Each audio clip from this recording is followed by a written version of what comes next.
Assalamualaikum warahmatullahi wabarakatuh. Kisah kejamnya sebuah cinta. Simak cerita berikut ini, jangan lupa like, komen, dan subscribe YouTube kami.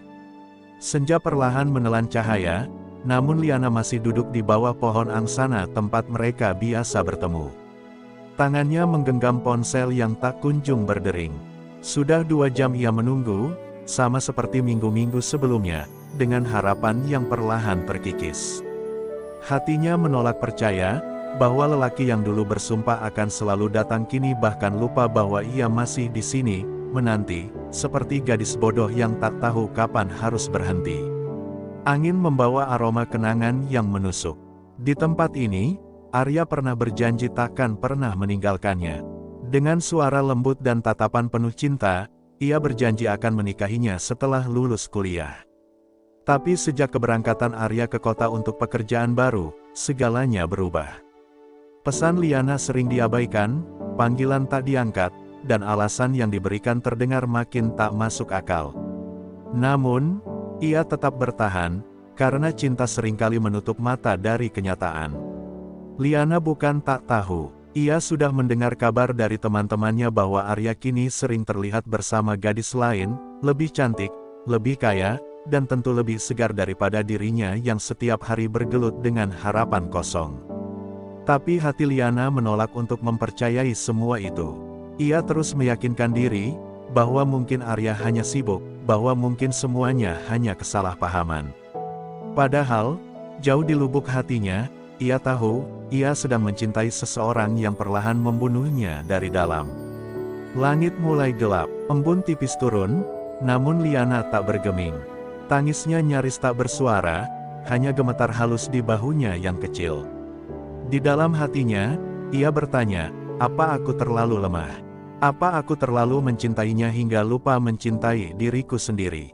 Tapi jawabannya tak pernah datang, seperti Arya yang tak pernah muncul meski ia menunggu sampai malam menelan seluruh harapan. Dari kejauhan, langkah-langkah terdengar, namun bukan langkah yang ia kenal. Hanya seorang ibu tua yang lewat, memberi tatapan iba. Liana tersenyum kecil, pura-pura kuat di depan dunia, padahal hatinya telah lama rapuh. Ia pulang malam itu, bukan karena menyerah, tapi karena tahu tak ada yang datang, dan tak akan pernah ada yang datang lagi. Namun yang paling menyakitkan bukanlah penantian yang sia-sia. Yang paling menyakitkan adalah ketika hati masih ingin percaya, meski logika sudah berkali-kali berkata, lepaskan. Dan malam itu, di balik diamnya langkah, Liana membawa pulang luka yang kian dalam, luka yang lahir dari cinta yang tak tahu diri. Esok harinya, Liana berusaha tersenyum di depan kaca, menyisir rambutnya pelan seolah hidupnya baik-baik saja. Tapi bayangan di matanya memantulkan kesedihan yang tak bisa disembunyikan. Setiap gerakan kecil terasa berat, seperti ada beban tak terlihat menggantung di pundaknya. Di kampus, ia duduk di bangku pojok, menghindari tatapan teman-teman yang mulai bertanya-tanya. Ia sudah lelah menjawab pertanyaan yang sama, kamu dan Arya masih? Pertanyaan sederhana itu menusuk seperti sembilu. Sore harinya, Liana memberanikan diri membuka akun media sosial Arya, sesuatu yang selama ini ia hindari karena takut menemukan kenyataan yang lebih menyakitkan dari dugaannya. Tangannya gemetar saat melihat unggahan terbaru Arya, foto bersama seorang gadis yang tampak akrab, tangan mereka saling menggenggam. Captionnya singkat namun menghancurkan, tak perlu menunggu yang tak pasti, ketika ada yang membuatku yakin. Liana terdiam, napasnya tercekat. Dunia seolah runtuh di depan matanya. Air matanya jatuh begitu saja, tanpa izin, seperti hujan deras yang tiba-tiba membanjiri hati yang sudah retak. Ia ingin marah, ia ingin membenci, tapi hatinya masih terlalu mencintai. Betapa menyedihkannya menjadi seseorang yang ditinggalkan dalam diam, diperlakukan seolah tak pernah ada. Ia menutup ponsel, memeluk lututnya, dan menangis dalam sepi. Tidak ada pelukan yang menenangkan, tidak ada suara yang mengatakan bahwa semuanya akan baik-baik saja. Malam itu, Liana menulis sesuatu dalam buku hariannya, satu-satunya tempat ia bisa jujur tanpa dihakimi. Aku bukan gadis kuat seperti yang orang kira. Aku rapuh. Tapi aku juga manusia. Aku menunggu, aku berharap, tapi ternyata aku hanya jalan sementara baginya menuju seseorang yang lebih ia inginkan. Setiap huruf yang dituliskannya terasa seperti serpihan hati yang ia paksa untuk dikeluarkan agar bisa bernapas kembali. Namun, jauh dalam hatinya, Liana mulai merasa bahwa ini bukan akhir, melainkan awal dari perjuangan panjang, antara memilih bertahan dalam cinta yang menyakitkan, atau perlahan belajar menyembuhkan diri meski tanpa dia. Dan malam itu, untuk pertama kalinya, ia berdoa bukan agar Arya kembali, tapi agar dirinya diberi kekuatan untuk melepas. Hari-hari berikutnya, Liana mencoba menjalani hidup seperti biasa, tapi bayangan Arya terus menghantuinya di sela-sela kesibukan. Saat ia membaca buku, wajah Arya terbayang di setiap halaman. Saat ia berjalan di lorong kampus, ia seakan mendengar suara tawa lelaki itu, meski nyatanya hanya angin lewat. Luka itu belum sembuh, bahkan semakin membusuk, sebab ia terlalu pandai menyembunyikan rasa sakit. Orang-orang mengira ia sudah lupa, padahal yang sebenarnya, ia hanya kehabisan cara untuk menunjukkan betapa hancurnya ia. Suatu malam, Liana duduk di meja belajarnya, menatap selembar kertas kosong cukup lama. Ia mulai menulis surat untuk Arya, bukan untuk dikirim, tapi untuk melepaskan semua yang selama ini membekap jiwanya. Arya, tahukah kamu betapa sulitnya aku menata hidup tanpa kehadiranmu? Aku bertahan dengan harapan yang kamu tanam sendiri, lalu kamu pergi sebelum aku bisa menyiramnya. Kalimat demi kalimat mengalir bersama air mata. Ia tuliskan semuanya, tentang malam-malam ia menunggu, tentang bohong-bohong kecil yang akhirnya menyusun kebenaran besar, bahwa ia ditinggalkan, diganti, dan dilupakan. Setelah surat itu selesai, Liana membacanya pelan, lalu melipatnya hati-hati dan menyimpannya dalam laci. Ia tidak kuat mengirimkannya. Mungkin suatu hari, ketika hatinya tak lagi sakit, ia akan membacanya kembali, bukan dengan air mata, tapi dengan senyum, senyum seorang yang berhasil sembuh dari luka yang dulu nyaris membunuhnya. Namun takdir seolah senang bermain-main. Beberapa hari kemudian, Liana secara tak sengaja berpapasan dengan Arya di sebuah kedai kopi kecil. Dunia seakan berhenti berputar saat mata mereka bertemu. Arya tampak terkejut, gugup, namun tetap tersenyum, seolah tak pernah menyakiti. Dan gadis di sampingnya menggenggam tangan Arya dengan penuh manja. Liana hanya tersenyum tipis, menyembunyikan perih yang menggerogoti dadanya. Ia mengangguk pelan, lalu melangkah pergi, tanpa berkata sepatah kata pun. Di luar kedai, angin senja menyapu wajahnya. Dan di detik itu, Liana sadar, pertemuan tadi bukan takdir untuk kembali, tapi bukti bahwa ia harus benar-benar melepaskan. Bahwa penantiannya selama ini bukan karena cinta, tapi karena ia takut merasa sendirian. Tapi kini, ia tak takut lagi. Hari-hari setelah pertemuan itu terasa lebih sunyi, tapi untuk pertama kalinya, Liana tidak lagi menunggu notifikasi dari Arya. Ia menyibukkan diri dengan tugas, kegiatan kampus, dan bahkan mulai menulis puisi, tentang kehilangan, tentang pengkhianatan, tentang cinta yang mati sebelum waktunya. Tapi meski tubuhnya bergerak, hatinya belum sepenuhnya pulih. Luka itu masih terbuka, hanya saja kini ia belajar untuk tidak terus-menerus menyentuhnya. Suatu malam, Liana duduk di balkon kamarnya, menatap langit yang penuh bintang. Ia memeluk lututnya sambil berbisik lirih, "Aku baik-baik saja," namun suaranya pecah di tengah kalimat. Ia tidak sedang membohongi orang lain, tapi dirinya sendiri. Karena bagian terdalam dari hatinya masih berharap keajaiban, bahwa Arya akan datang, meminta maaf, dan mengatakan bahwa semua itu hanya kesalahpahaman. Tapi Liana juga tahu, harapan itu adalah racun yang manis. Beberapa hari kemudian, Arya mengirim pesan. Singkat, tapi cukup untuk mengguncang tembok rapuh yang sedang Liana bangun. "Maaf untuk semuanya. Aku harap kamu bahagia." Liana membaca pesan itu berulang kali. Maaf. Setelah semua yang terjadi, setelah meninggalkannya dalam penantian yang sunyi, lalu menggandeng wanita lain, lalu tersenyum seolah tak bersalah. Kata, "Maaf, itu terlalu ringan untuk luka yang begitu dalam." Tangannya gemetar, ingin membalas, ingin meluapkan amarah dan kecewa yang selama ini ia telan. Tapi ia tahu, membalas pesan itu hanya akan membuka pintu luka yang sudah mulai ia tutup perlahan. Jadi ia biarkan pesan itu tetap terbaca, tapi tak terjawab.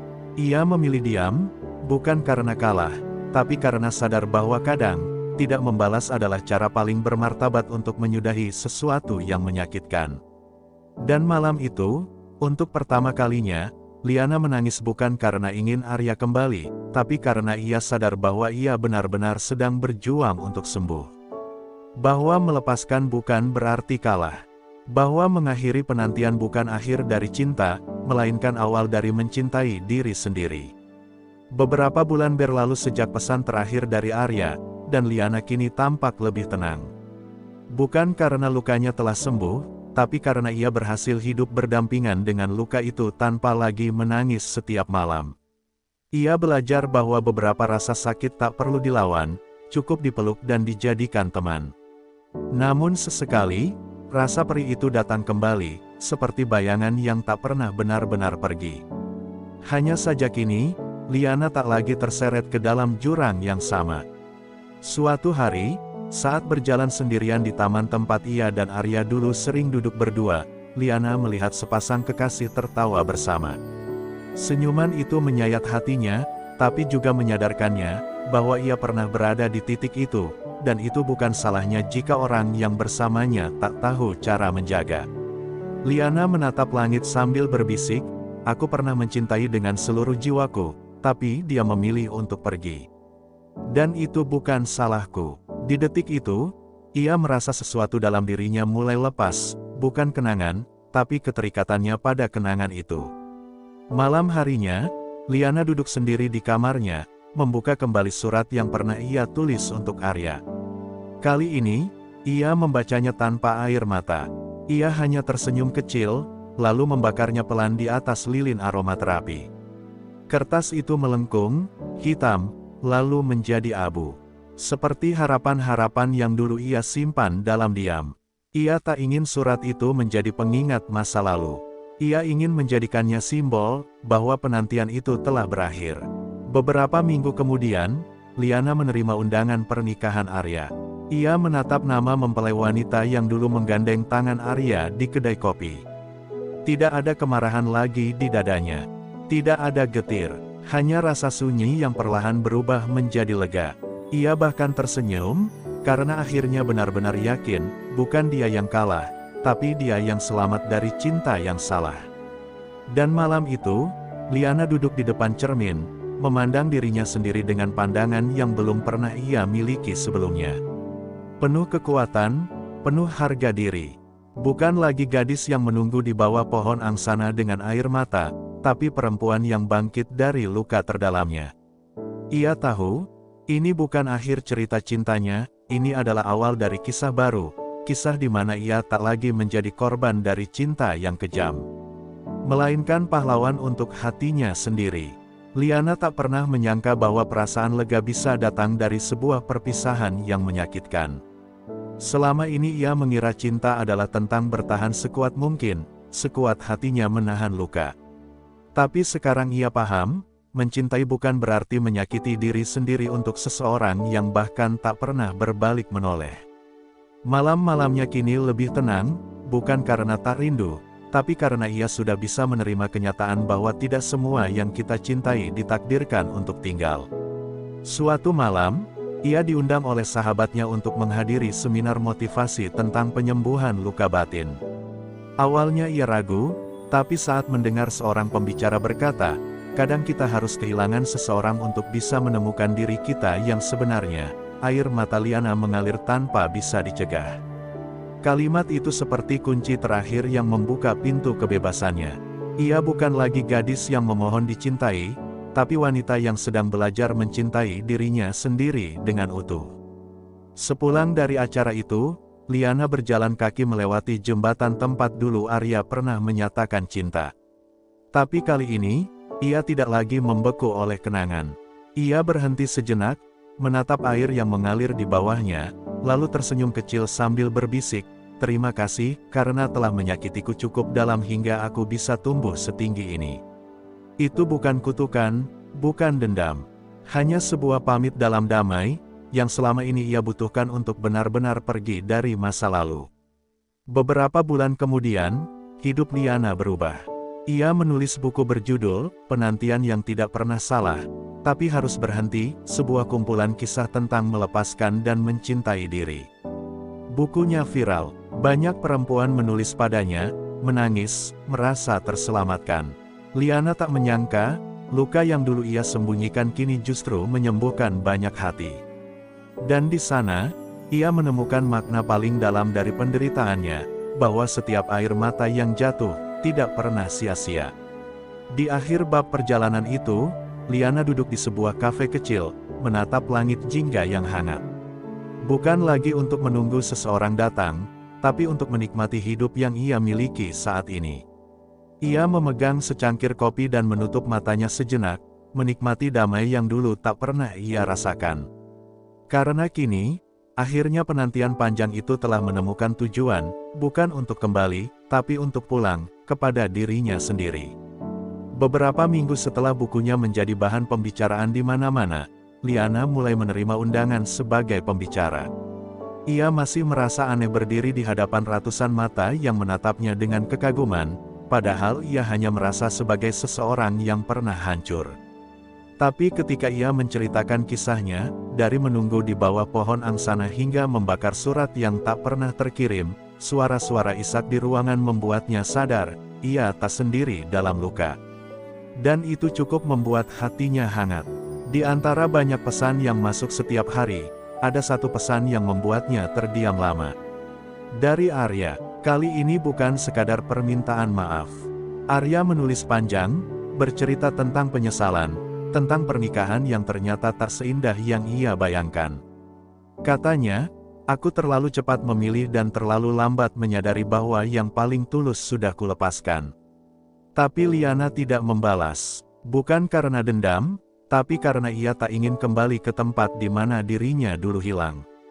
Hari-hari Liana kini dipenuhi canda dan tawa bersama orang-orang baru yang lebih menghargainya.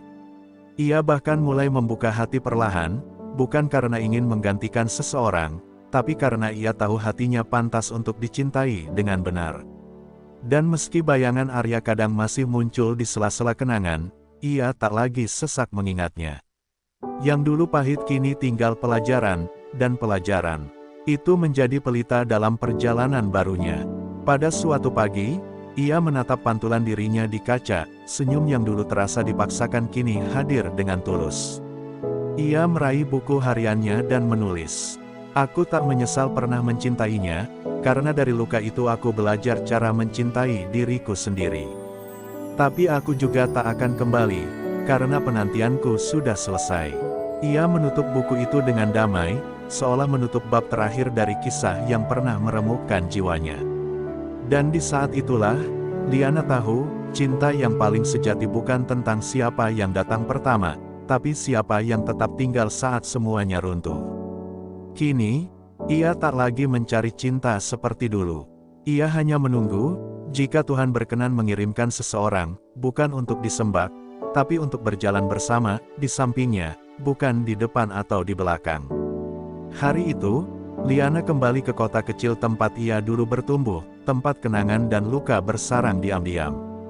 Ia berjalan melewati gang sempit menuju rumah masa lalunya, melewati sudut-sudut yang dulu menyimpan harap. Di bawah pohon angsana yang kini telah tua, Liana berhenti. Tempat itu masih sama, tapi ia sudah tidak. Dulu ia menanti seseorang di sana dengan dada bergetar penuh harap, sekarang ia berdiri dengan hati yang utuh, tak lagi menggantungkan hidup pada siapapun. Saat ia duduk di bangku kayu yang masih berdiri rapuh di sisi jalan, seseorang menghampirinya. Arya, ia tampak lebih dewasa, namun matanya tetap menyimpan sisa-sisa kesalahan yang tak pernah ia tebus. "Liana, aku tahu aku tak pantas bicara ini, tapi terima kasih karena pernah mencintaiku begitu tulus," ucapnya lirih. Liana menatapnya tenang, tak ada amarah, tak ada cinta yang sama. Hanya sepotong rasa yang dulu pernah ada, kini menjadi abu. "Aku memaafkanmu, Arya, Tapi aku tidak akan pernah kembali ke cerita yang menyakitiku, jawab Liana dengan suara yang mantap. Arya hanya menunduk. Ia tahu, kesempatan itu telah lama hilang, dan gadis yang dulu ia anggap lemah, kini jauh lebih kuat dari yang ia bayangkan. Mereka berpisah dalam diam, tanpa pelukan, tanpa tangisan. Karena kadang, perpisahan tak butuh dramatisasi, cukup satu kesadaran bahwa yang hilang tak harus dicari lagi. Malamnya, Liana menatap langit di teras rumah lamanya. Ia menulis satu kalimat dalam bukunya. Aku telah menyelesaikan babak paling menyakitkan dalam hidupku, bukan dengan balas dendam, tapi dengan memaafkan dan melanjutkan hidup. Dan begitulah akhir dari penantiannya. Bukan dengan kembalinya cinta lama, tapi dengan hadirnya kedamaian. Ia tak tahu siapa yang akan datang di masa depan, tapi yang pasti, Liana telah pulang. Pulang kepada dirinya yang baru, lebih kuat, lebih bijak, dan lebih mencintai dirinya sendiri dari siapapun yang pernah ia tunggu. Waktu terus berjalan, dan kehidupan membawa Liana ke tempat-tempat baru. Ia mulai bekerja sebagai penulis tetap di sebuah media cetak, membagikan kisah-kisah penyembuhan dan harapan. Setiap kali ia menulis, ia tahu bahwa ada hati lain di luar sana yang pernah merasakan luka yang sama, dan kini sedang berusaha bangkit seperti dirinya dulu. Ia bukan sekadar penyintas, ia adalah cahaya bagi yang tertinggal dalam kegelapan.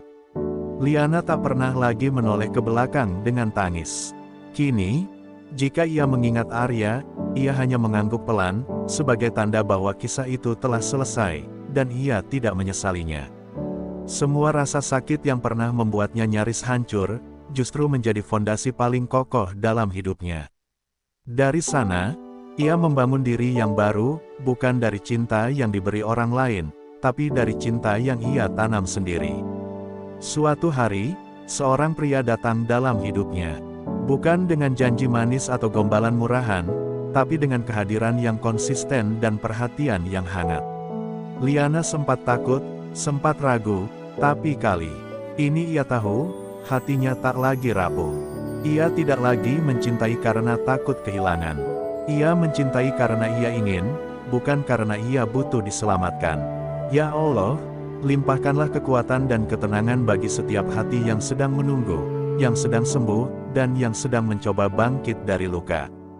Jadikan kisah ini sebagai pengingat bahwa tidak ada cinta yang lebih kuat daripada mencintai diri sendiri. Terima kasih yang sebesar-besarnya kepada kalian semua, para penonton setia channel ini. Dukungan kalian, waktu yang kalian berikan untuk menyimak kisah ini, adalah sumber semangat terbesar bagi kami untuk terus berkarya. Jangan lupa untuk like, share, dan subscribe, agar kami bisa terus menghadirkan kisah-kisah yang menginspirasi dan menyentuh hati.